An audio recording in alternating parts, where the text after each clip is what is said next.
la Lune dans un thème astrologique est un facteur absolument capital et prédominant, dans la mesure où la Lune représente ce qui est le plus proche, je dirais, de nos égos incarnés.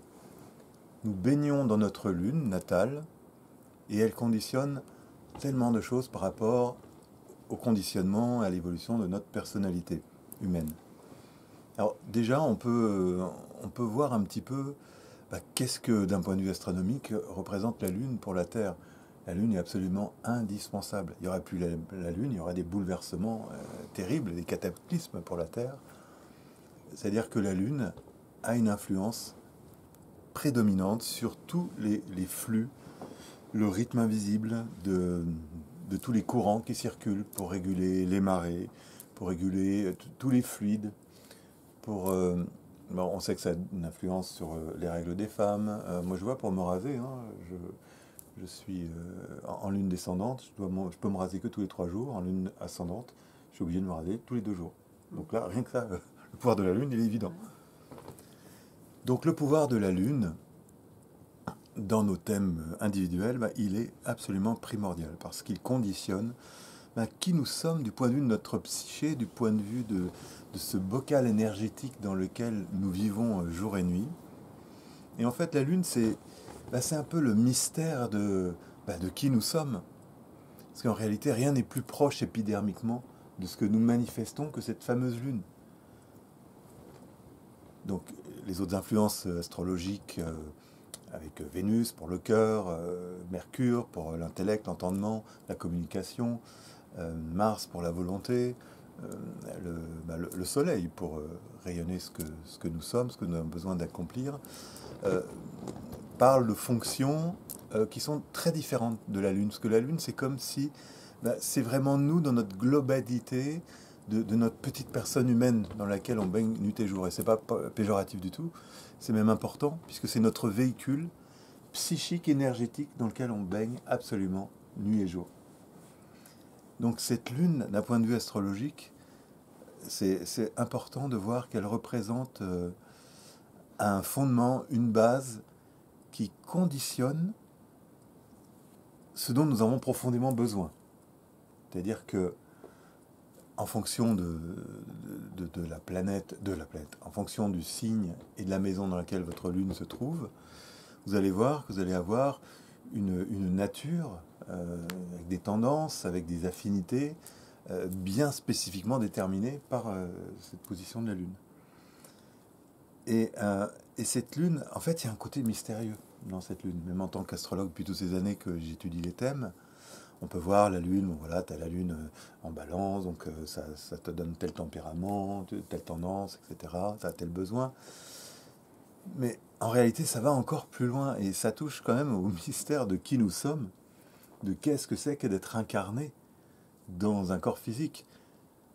Alors Saturne joue un rôle très important dans notre incarnation pour le sas d'entrée, pour la structuration. Mais ce que je ressens, c'est que la Lune, c'est vraiment la matière de notre vie qui nous enrobe, qui nous englobe, qui nous protège dans notre processus d'incarnation. En fait, la Lune correspond au nourrisson. Et donc, par extension, vous voyez à quel point c'est essentiel, à quel point c'est primordial, à quel point on baigne dans cette Lune originelle, puisque nous sommes ce que le petit nourrisson a été. Tout ce qu'on a reçu à la naissance, c'est imprégné dans notre aura, dans notre cire molle, qui a conditionné toute notre destinée. Et même après, pendant longtemps, on avait besoin d'être nourri. On était dans les bras de notre papa et de notre maman céleste dont on dépendait absolument. Un nourrisson dont on ne s'occupe pas, il meurt. Et même, il a besoin de stimulation. Il n'y a pas que le côté nutritionnel, il y a aussi l'environnement dans lequel il évolue est extraordinairement important. Toutes les ambiances dans lesquelles il évolue l'imprègnent. Et en fait, là, on parle de nous. C'est-à-dire que on baigne dans cette matière jusqu'à notre mort, qui constitue notre originalité finalement en tant que personne incarnée. La Lune, c'est elle qui nous accompagne, qui nous permet de vivre, de survivre. C'est comme une espèce de coque et d'aura liquide, comme une espèce d'œuf qui nous entoure et qui nous protège et qui nous donne tout ce dont nous avons besoin. Donc cette lune, même en tant qu'astrologue, donc, elle comporte aussi une dimension un peu mystérieuse que je ne sais pas si on peut vraiment exactement comprendre ce qui se passe. Déjà, quand je nais, j'ai l'impression que c'est la lune qui m'accueille. Je suis dans les bras de la lune. Et c'est pas pour rien que la lune représente la mère, le sein maternel, tous les fluides. La lune, astrologiquement, régit les fluides, avec Vénus aussi. Et là, donc, on est face à quelque chose d'assez fascinant en tant qu'astrologue.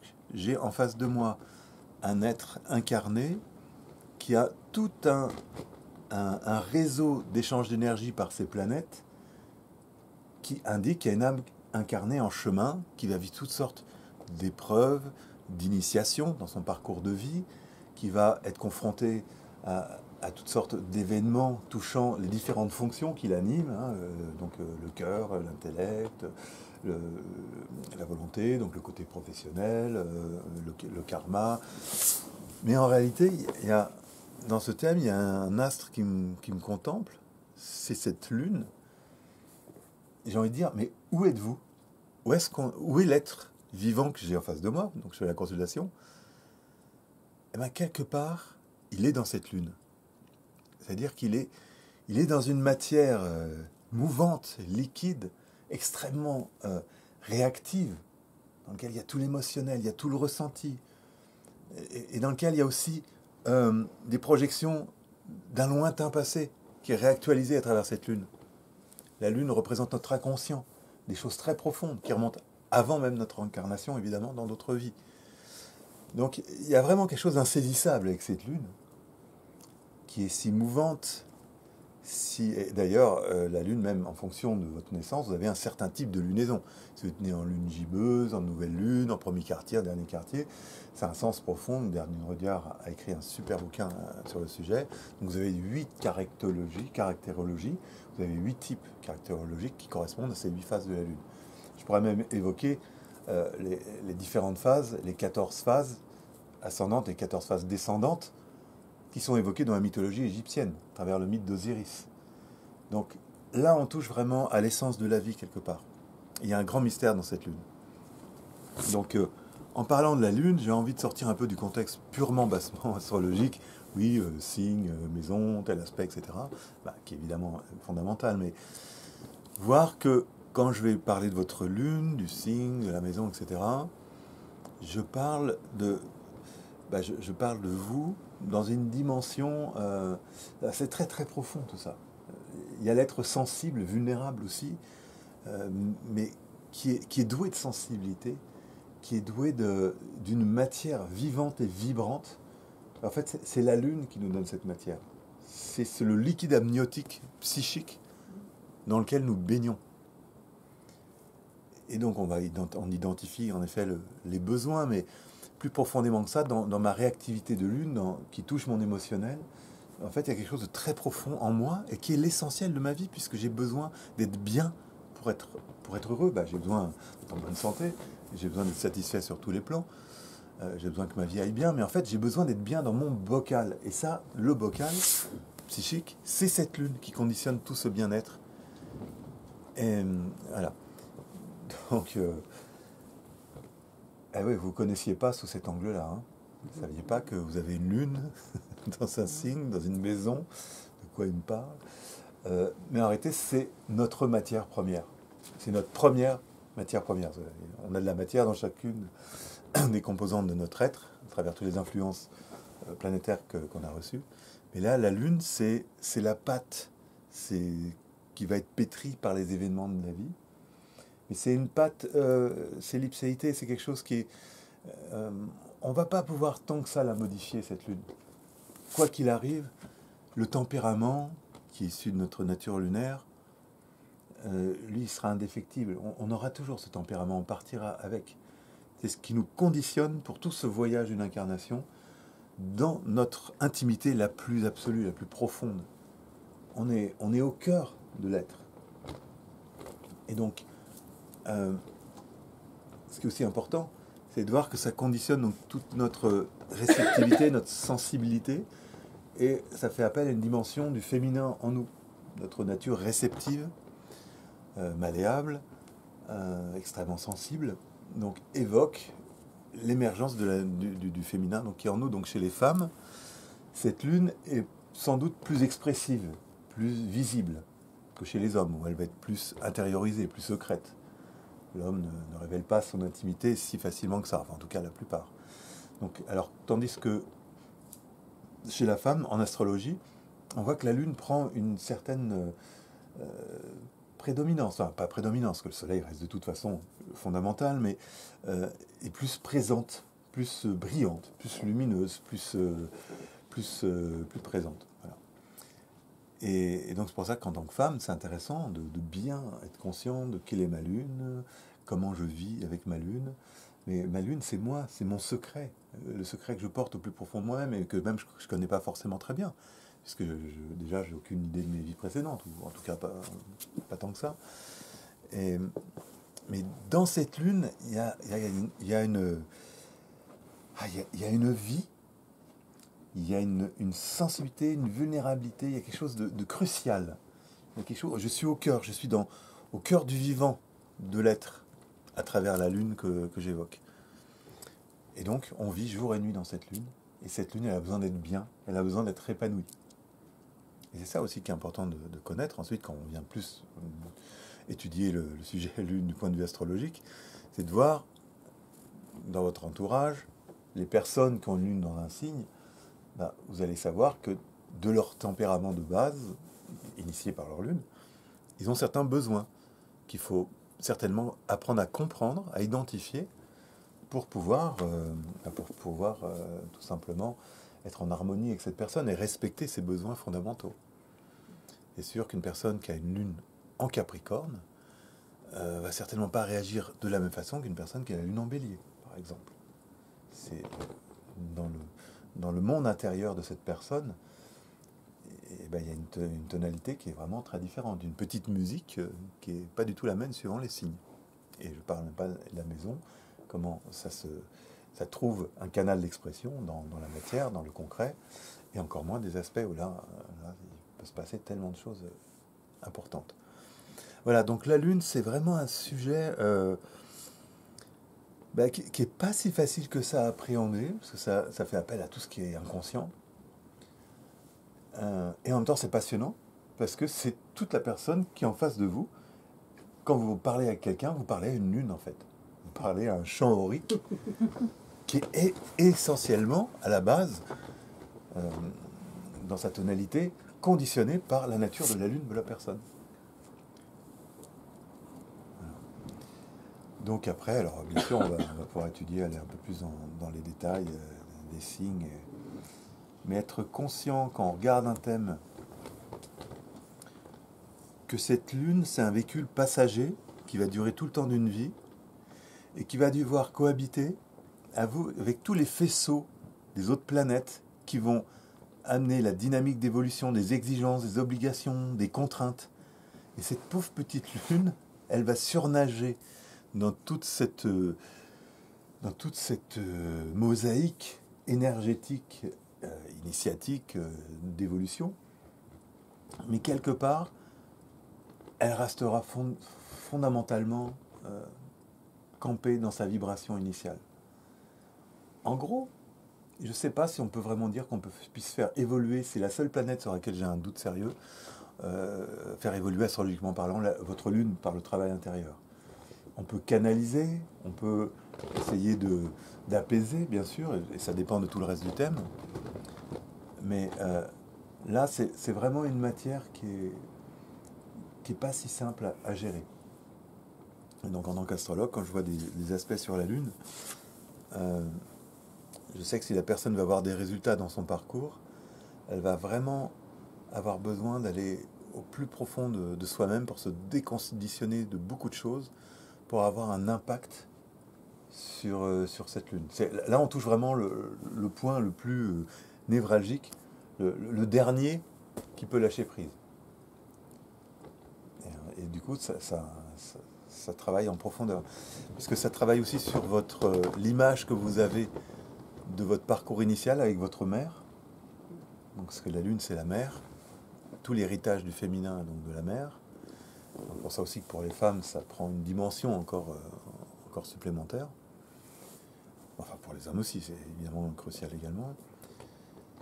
Donc, il y a dans cette lune, autant c'est plus facile de parler de Mercure, Mars, Vénus. La lune, on est vraiment dans un domaine extraordinairement donc sensible et réactif, qui tient au tempérament de base de la personne, où le travail va vraiment être infiniment plus exigeant qu'avec les autres planètes. Voilà. Et en même temps, c'est à accueillir, parce que la Lune, c'est notre nature humaine, c'est ce que nous sommes en profondeur. Et c'est aussi par là qu'on peut apprendre à s'accepter tel qu'on est, à identifier nos besoins profonds et à les accepter et finalement à les nourrir dans la mesure où ça nous permet de nous développer harmonieusement par ailleurs. Donc là, qu'est-ce que ça vous dit dans l'instant, la Lune, quand je vous parle de ça? Vous me dites, voilà, mais du coup, on est en train de parler, là, c'est quoi ce truc un peu bizarre? Est-ce que quand je parle de votre Lune, est-ce que je parle de votre secret aussi? Je parle de quelque chose de très profond, très intime et d'assez sacré d'ailleurs. Et je pense que par exemple dans la relation de couple, si on pouvait vraiment avoir conscience de qu'est-ce qui vibre dans la Lune de l'autre, qu'est-ce qui vibre dans la Lune de l'autre et comment je dois l'aborder avec un respect sacré, avec comme si je rentrais dans un temple infiniment où personne d'autre ne peut accéder, hein, infiniment sacré et sensible et fragile aussi et précieux. Donc il y a quelque chose de très beau et très mystérieux. Ben, en fait, c'est la vie, c'est qui nous sommes, qui suis-je finalement. On, on accueille ça comme une évidence, mais on est un mystère pour nous-mêmes. Quelle est cette vie qui rayonne dans cette lune, qui rayonne dans ce corps qui est juste un instrument temporaire, transitoire, mais c'est cette vie qui est derrière ce corps qui est transfigurée par cette énergie de lune, qui est le dépositaire, le réceptacle de la vie dans notre incarnation. Et c'est subtil, c'est quelque chose qui demande d'avoir la bonne attitude, c'est-à-dire qu'il y a une profondeur dans cette histoire qui nous renvoie au mystère de donc, qui nous sommes et d'où nous venons. D'ailleurs, quand on s'incarne, donc je pense que c'est, enfin, je pense pas, c'est confirmé par la science ésotérique, on passe par un filtre lunaire, par un portail lunaire. Et ce portail, d'entrée comme de sortie d'ailleurs, quand on meurt c'est pareil, il y a comme un tamis purifiant et un tamis aussi et aussi ça c'est quand on s'en va, mais quand on arrive, il y a un processus de condensation. La Lune va nous permettre de condenser notre âme dans une matière. Cette matière, c'est donc, on peut la lire ensuite dans notre thème natal. Et donc, quand on s'est incarné, il fallait bien qu'on ait un véhicule. On ait un esprit, une âme. On vit dans des fréquences qui n'ont rien à voir avec ça. On est dans la béatitude, on est dans des fréquences extrêmement subtiles et élevées. Et la Lune, elle est beaucoup plus dense. Elle nous permet de nous accueillir, d'accueillir cette flamme de l'esprit que nous sommes, pour qu'elle s'incarne. Et tout commence par cette espèce de fluide lunaire qui condense tout et qui ensuite va nous projeter dans un corps, dans le ventre de notre maman. Donc vous voyez à quel point cette histoire de lune, je ne la vois pas uniquement mécaniquement comme un astrologue qui voit un signe et une maison. Il y a quelque chose qui peut être infiniment touchant dans l'essence de la personne qui se manifeste à travers cette lune, qui est la vie. Voilà. Et puis dans l'arbre kabbalistique, pour info, il se trouve que la lune régit la région des anges, nos grands frères dans la hiérarchie. C'est-à-dire que nous sommes des esprits qui sommes incarnés dans un certain plan vibratoire, mais il y a au-dessus de nous des esprits qui sont des esprits comme nous, avec une vie extraordinaire. Ils sont vivants, ils pensent, ils sont intelligents, mais ils vivent dans des plans plus élevés que nous, mais ils sont directement liés à nous. On parle de l'ange gardien, par exemple, mais ça peut s'appliquer. C'est une infinité, le monde angélique. Dans la Séphira Yesod, pour ceux qui s'intéressent un peu à l'art séphirotique, c'est vraiment extrêmement précieux d'avoir cette information. Parce que ce sont quelque part, même que nous, on est les grands frères des animaux, ce sont un petit peu nos grands frères à nous. Et on peut demander leur aide, on peut avoir recours à eux. On peut être inspiré par eux, on peut être visité parfois par eux, on ne s'en rend pas compte, on traverse un état de joie, de béatitude, voilà, on ne sait pas ce qui se passe, c'est très mystérieux tout ça. Et tout ça, ça va se manifester dans notre lune. C'est pour ça que la pureté est la base de la vie spirituelle, parce que cette pureté concerne notre lune. Plus on va purifier ce véhicule, plus on va permettre à la lumière de rentrer en nous, mais en passant par ce filtre dense qui est notre lune intérieure, notre bocal psychique. Donc quand je vois une lune dans un signe, ben, je me dis que si cette lune était purifiée par le parcours de la personne, elle parviendrait certainement à exprimer la quintessence du signe dans lequel elle se trouve, et ça pourrait être aussi quelque chose de magnifique à percevoir. Voilà, donc, et en même temps, c'est quelque chose qui est vraiment très difficile, comme je l'ai dit, à maîtriser, parce que c'est épidermique, c'est plus fort que nous, on est dans cette lune. Mais tout ce qu'on va faire du point de vue spirituel pour accumuler des énergies, alors si ça, en revanche, ça permet de travailler sur la lune, mais c'est pas nous, quelque part. C'est ce travail de purification qui nous réaligne, ben ça travaille sur cet aura lunaire dans lequel nous vivons jour et nuit et qui nourrit notre aura. Et je parle même d'un sujet qui me dépasse un petit peu. Donc je suis juste en mesure de parler d'astrologie, de ce que je sais de la Lune, mais ce que je sens, c'est qu'en parlant de ce mystère lunaire, de ce mystère de qui nous sommes, de la vie qui nous traverse, et de cette vie qui nous vient aussi du règne angélique au-dessus, parce que ça s'écoule de la source de tout en haut, et ça s'écoule à travers toutes les hiérarchies, et ça vient jusqu'à nous, et ça va même se déverser après dans les règnes en dessous de nous, les animaux, les végétaux, etc. Ça peut être de la science-fiction, mais il se trouve que c'est exactement ce que dit la science initiatique. Donc moi, je suis pour rien. Je ne fais que reproduire ce que je vérifie, ce que je sens, ce que j'ai appris aussi. Voilà, donc cette lune, ben, on va commencer à voir un petit peu de quoi elle se tourne plus concrètement. Mais voilà, j'espère que je vous ai un petit peu quand même intrigué pour que vous preniez la mesure. Ouais, c'est pas, bah ouais, j'ai la lune en taureau, donc je suis gourmand. Oh, super. Ouais, j'ai la lune en bélier, donc j'adore aller faire des randos. Ouais, ok, super. Ah, j'ai la lune en balance, donc j'adore aller chez l'esthéticienne. Bon, oui, bien sûr, ça peut se manifester, ça peut arriver, mais c'est qu'une petite conséquence. Évidemment, l'essence de votre lune, c'est autre chose. C'est beaucoup plus loin, beaucoup plus loin. Allez, au boulot, on y va. C'est parti.